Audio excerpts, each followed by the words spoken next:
Good afternoon, everyone. Welcome to live story time. My name is Miss Mary, and I am so excited to be joining you today. And I am excited to share some great stories with you today. Today is part two of my theme that I decided to do a couple of weeks ago.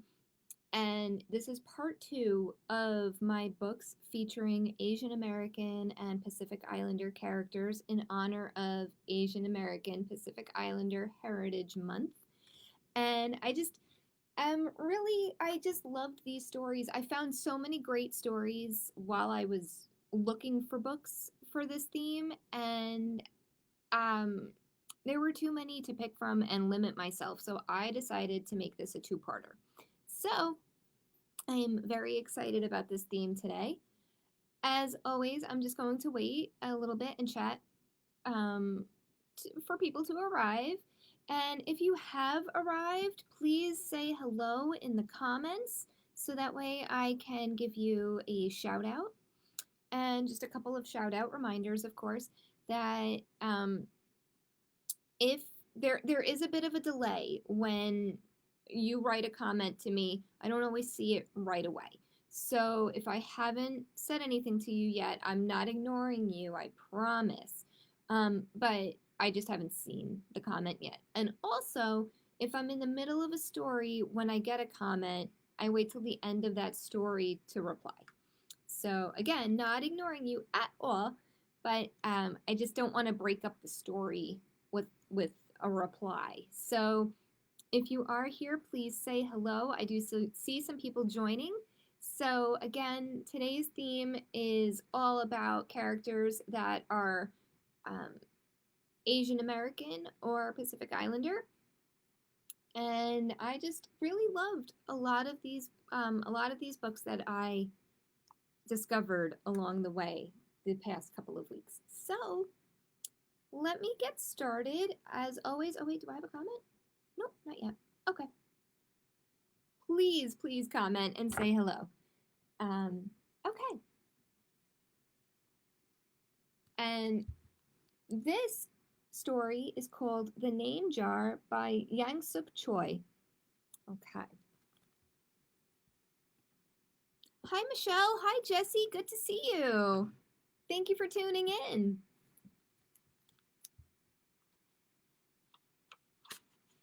And I think one of the most important things about us are our names. You know, that's what we want people to call us. It's so important. So this story is about a little girl who is coming to America from Korea, and she's thinking that she might need to change her name because her Korean name is hard to pronounce. So let's see what happens in the name jar. Through the school bus window, Eun-hye looked out at the strange buildings and houses on the way to her new school. It was her first day and she was both nervous and excited. I think we can all relate, right? She fingered the little block of wood in her pocket and remembered leaving her grandmother at the airport in Korea. Her grandmother had wiped away Eun-hye's tears and handed her an ink pad and a small red satin pouch. Your name is inside, she had said. My name? Eun-hye had wondered. Again, she took out the red pouch to look at the wooden block with her name carved in it. As she ran her fingers along the grooves and ridges of the Korean characters, she pictured her grandmother's smile.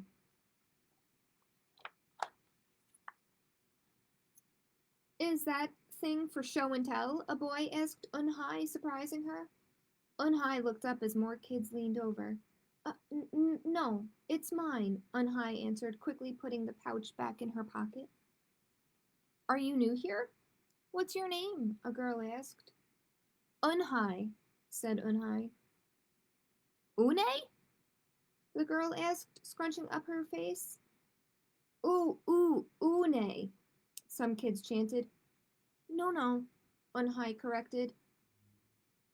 It's spelled Eun-hye, Unhei. It's pronounced Yunhai. Oh, it's you, hey, the boy said, like, you. Hey, what about hey, you? Just then, the bus pulled up to the school, and the doors opened. Yunhai hurried to get off. You, hey, bye-bye, the kids yelled as she left. Yunhai felt herself blush.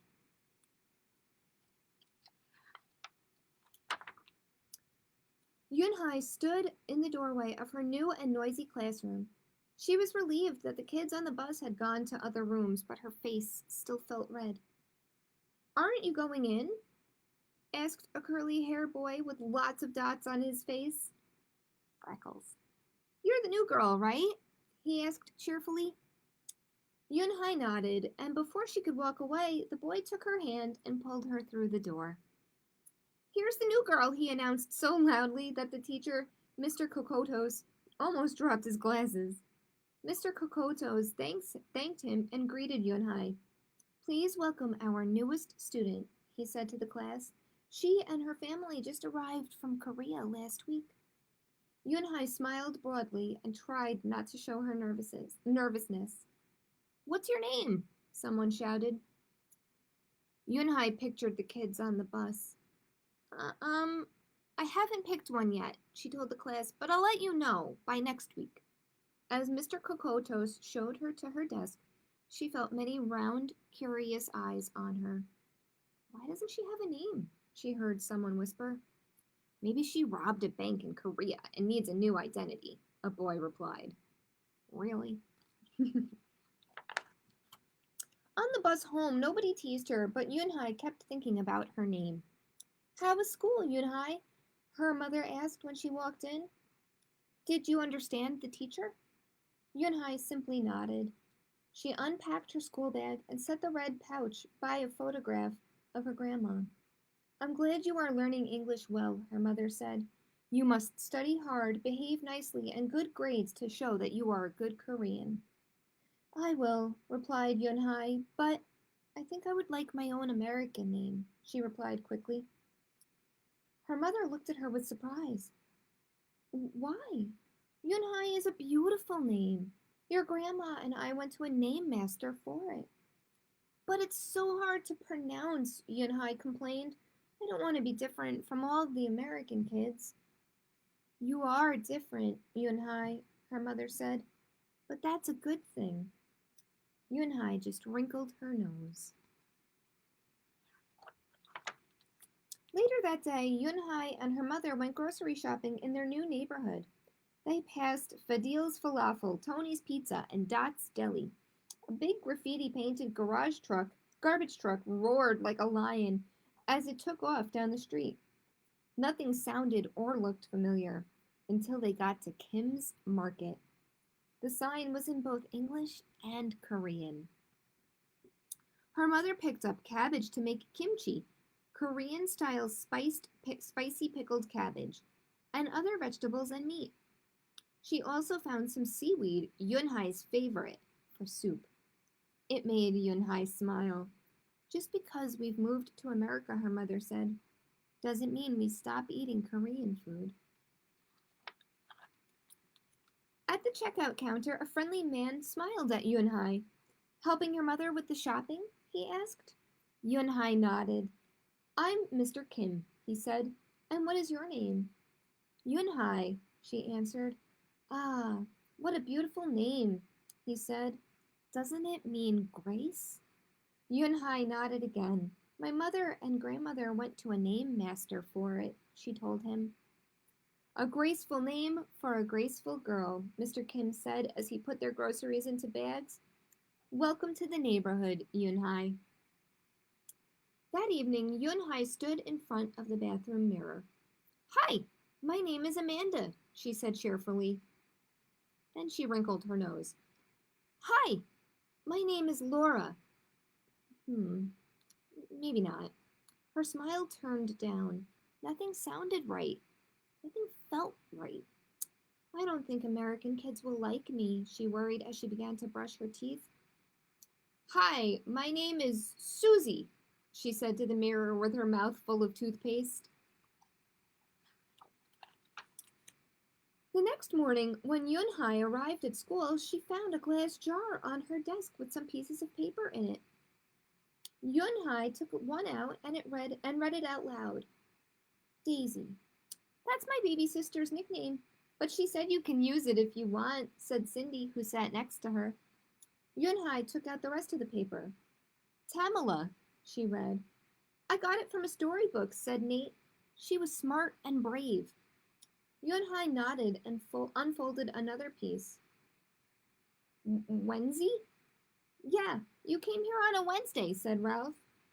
Thank you for your help. A smile spread over Yunhai's face. Ralph quickly said, We'll put more names in. You can pick whatever you like. Or pick them all and you'll have the longest name in history. It's actually a really sweet thing that her classmates did, right? At 3 o'clock, the bell rang for the end of the school day. Yunhai looked out the window and saw that it was sprinkling out. It's the same rain, she thought, but in a different place. She watched other kids leaving in groups. Hey, a familiar voice called out to her. Yunhai turned around to see the curly-haired boy again. I'm Joey, he said. And you? Don't you have a name? Yunhai thought for a moment. Well, I can show you, she said, and took out the small red pouch. She pressed the wooden block on the ink pad and then stamped it on a piece of paper.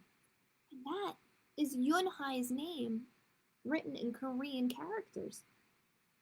This is my name stamp, she said. My grandma gave it to me. In Korea, I can use it as a signature when I open a bank account or write a letter. And whenever I miss my grandma, I use it just to fill a piece of paper. Want to try it? She offered the stamp to Joey, and he carefully inked the stamp and pressed it hard on the paper. The red characters gleamed against the whiteness. Wow, that's beautiful, Joey said. Can I keep the paper? Sure, Yunhai said, and then the two of them shared her umbrella as they walked to the school bus. Every day the jar got fuller with more names, and Yunhai read them all. She found a few names she liked. Miranda, Stella, Avery. They sounded interesting. Oh, I hope you choose the name I put in, Marco told her at snack time. I put in 3 more, said Ralph. Madison, Park, and Lex. They're my favorite street names. Maybe you should close your eyes and draw a name, Rosie suggested. Ralph frowned. That's silly. What if she doesn't like the name she draws? Well, we didn't get to choose our names when we were born, did we? Rosie argued. Everyone thought about that. It's true. When Yunhai got home from school that day, her little brother ran to give her a letter. It was from her grandma. She opened it quickly. It said, To my Yunhai, I hope you are enjoying your new school and new friends. Be sure to help your mother and your little brother. Here the moon is up, but there the sun is up. But no matter how far apart we are, and no matter how different America is from Korea, you'll always be my Yunhai, your grandma forever. Yunhai took out her wooden stamp and filled a paper with it. She thought for a long time in front of the bathroom mirror.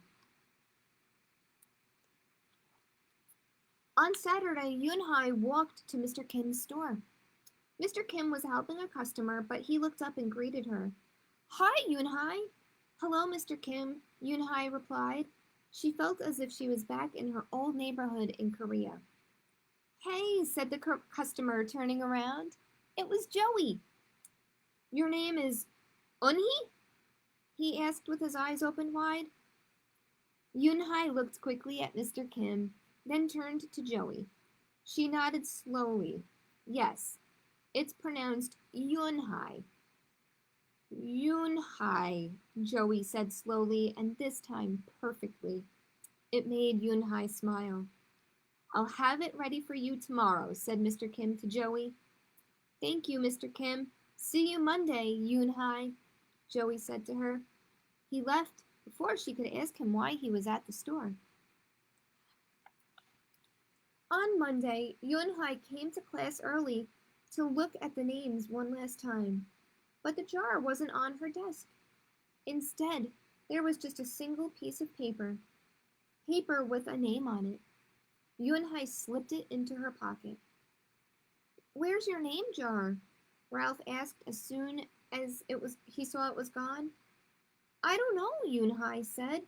"It wasn't on Mr. Kokoto's desk or on any other desk, and it wasn't on the counters or any of the shelves."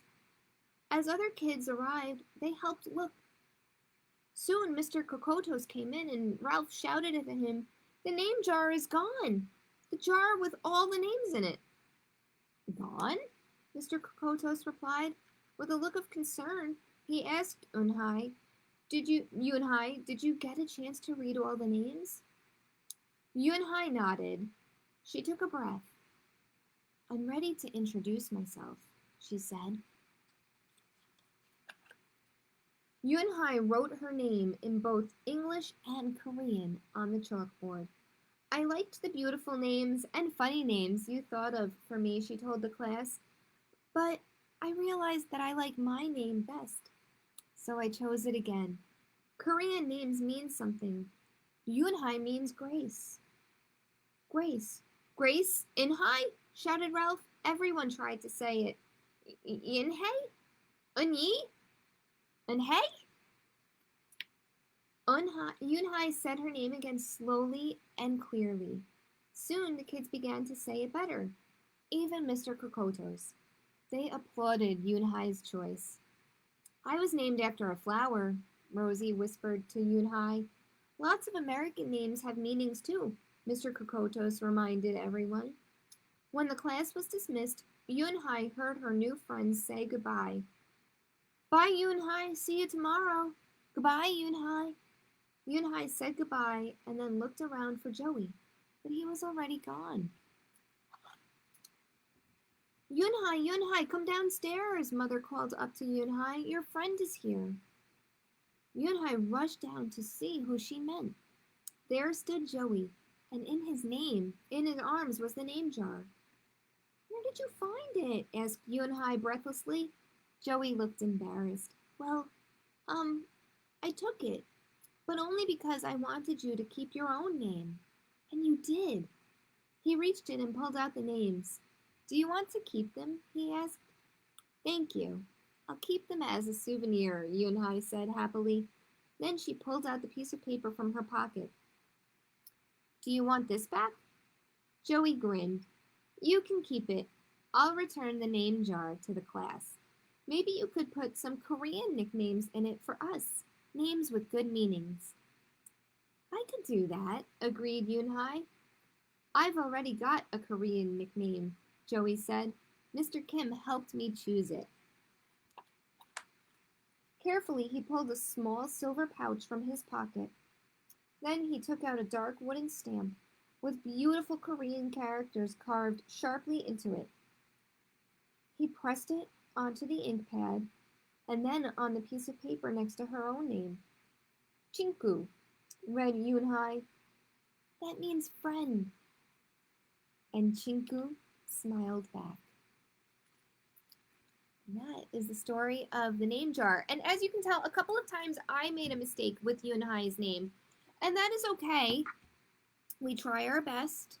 Sometimes our friends have names that are hard for us to pronounce and hard to get right all the time. But when we learn how to say it, we say it the right way. And I just love how Joey encouraged her to keep her name.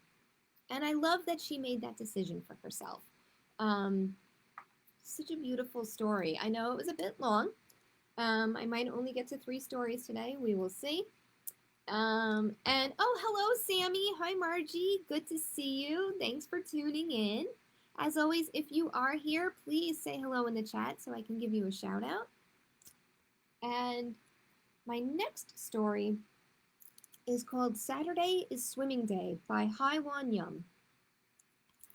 Let's see what this is about.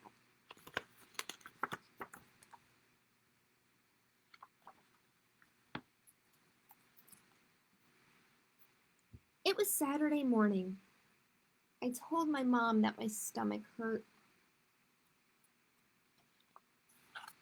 She took my temperature and said I didn't have a fever, so I could still go to my swim lesson.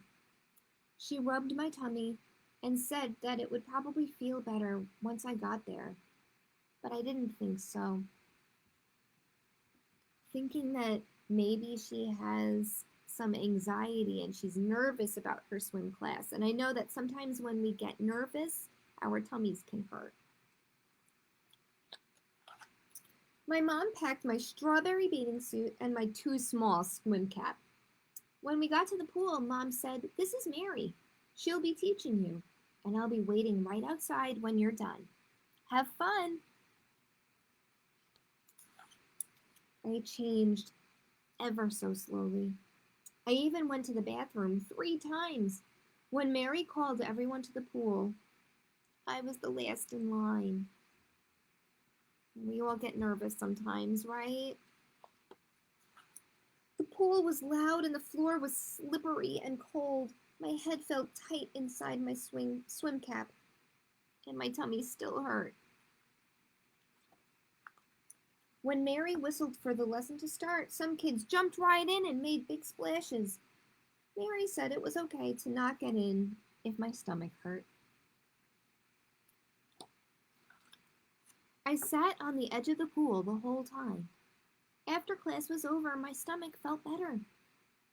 I took off my swim cap and showered so my hair would be wet like everyone else's. The next Saturday, I had a very bad stomach ache.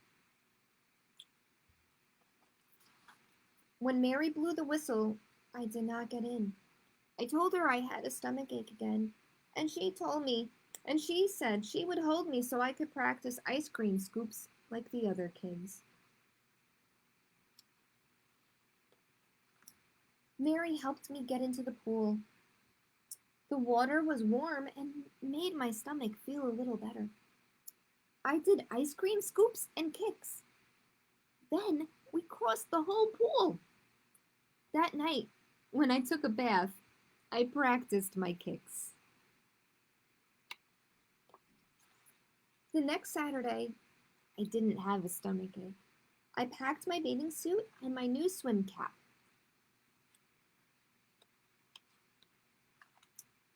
When we got to the pool, Mary blew the whistle and I got into the water carefully. Mary held my hands and I showed her my kicks. She said they were very good. Then Mary said to put floats on our stomachs so we could be starfish. She put her hands under me and helped me lie back in the water. It was so quiet with my ears in the water and everything looked different. I wanted to tell Mary that I loved being a starfish, but she wasn't holding me anymore. She caught me right away. I told her I was okay, so she asked me if I wanted to try again. First, she stayed right next to me, and then I said she could let go. I floated all by myself. After Starfish, we did kicking with friends to see who can make the biggest splashes. I even did 2 bobs. Maybe next week I'll do 10 bobs. And no stomach ache. Aw, see? So that little girl, she was nervous about her swimming classes. She was nervous about just being in the water. And it took her some time to get used to it. And a very, very caring, understanding teacher named Mary helped her and, helped her along. And eventually, she knew she could let go and that the little girl would be okay. And she didn't even know that she had let go. That's what's the cool part. So I just love that story. When we first try something new, it can be scary. But keep trying, keep trying, keep trying, and eventually those butterflies in your tummy and that nervousness will go away. Okay. Hi, Amy. Hi, Brian. Good to see you. Good to have you here. Margie, that's great. Sammy says, I love that book, The Name Jar. Thank you. I really loved that book too, and I loved Yunhai's story. And a few years back, I just want to tell a quick little story before I read my last book of the day. A few years back, I used to do a program called Book Buddies, and it was the older middle school students reading to the little ones, little children. And one of the volunteers who came to Book Buddies training, he introduced himself. I'm not going to say his name because I don't want to embarrass him, but I doubt he's watching, but still. He introduced himself to me, and he said, but you can call me, and it was an American name. And this boy was Chinese, and I said, well, you introduced yourself as your Chinese name and then an American name. What would you like me to call you? What would you like me to call you? And he thought for a second, and he goes, and he said his Chinese name. And I said, that is what I'm going to call you from now on then. Thank you for telling me your American name that you use sometimes because maybe it's easier for some people. But I wanted you to tell me what you wanted to be called. I think that's so important. Even with a nickname, sometimes we like being called, for example, Sammy. Sometimes, maybe when he gets older, he wants to be Sam. Maybe Brian is called Bri sometimes. Who knows? So I always ask children what they'd like to be called because, they don't get a lot of choices growing up, especially when they're little. So I always say, do you want to be called by your full name, a nickname? What do you like to be called? And that's the same for everyone. I feel like that's a universal thing, what we want to be called. So I've always been Mary. My name doesn't really nickname well. So sometimes Mare. Don't love it. But also my family calls me Mamie. So that's a fun little fact about me. Okay, my last story of the day is Bindu's Bindies by Supriya Kelkar. And this story, I wanted to read a story that featured an Indian American girl, because it's important to remember that India is also a part of Asia. So we are going to learn about Bindu's Bindies in this book. Here we go. Every month, Bindu's nanny sent her a new set of bindis from India. And you can see she's wearing one on her forehead. That is a bindi. Bindu adored her bindis. She wore them to the temple. She wore them on holidays. She wore them at home. Packet upon packet, shape after shape, the choices were endless. Lightning bolts were perfect for a brave day. Ovals were just the right thing for a proud performance.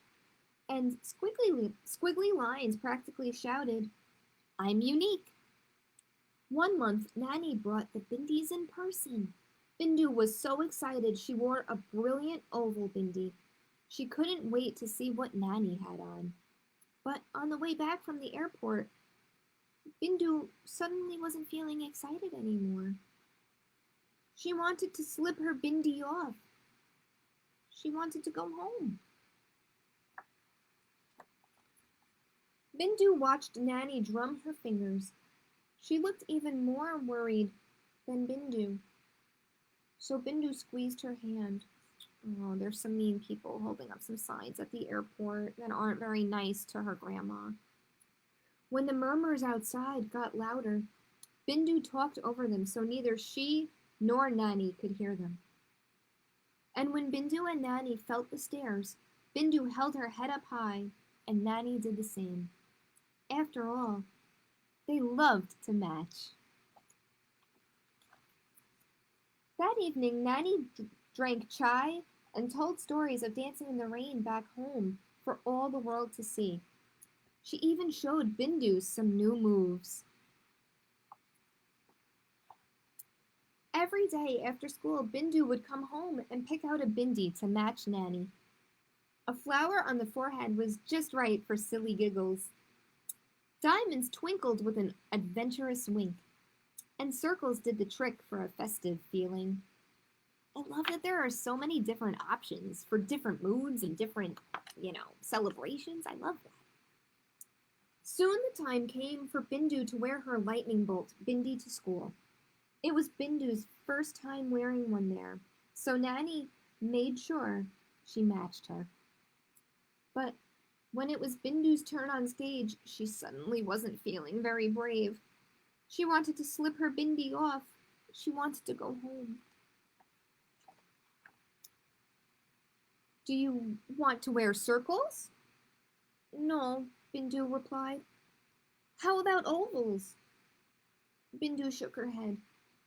Squiggly lines? Asked Nanny. I'm sick of feeling unique, said Bindu, refusing to move as her music started. Bindu looked nervous, so Nanny squeezed her hand and got up on stage. Nanny began to twirl. Some people stared. Nanny almost stopped, but Bindu held her head up high. So Nanny did the same. Nanny shook her hips. Some people murmured. So Bindu cheered over them, swaying along to the music in her seat. And soon everyone began to cheer. Bindu neared the stage.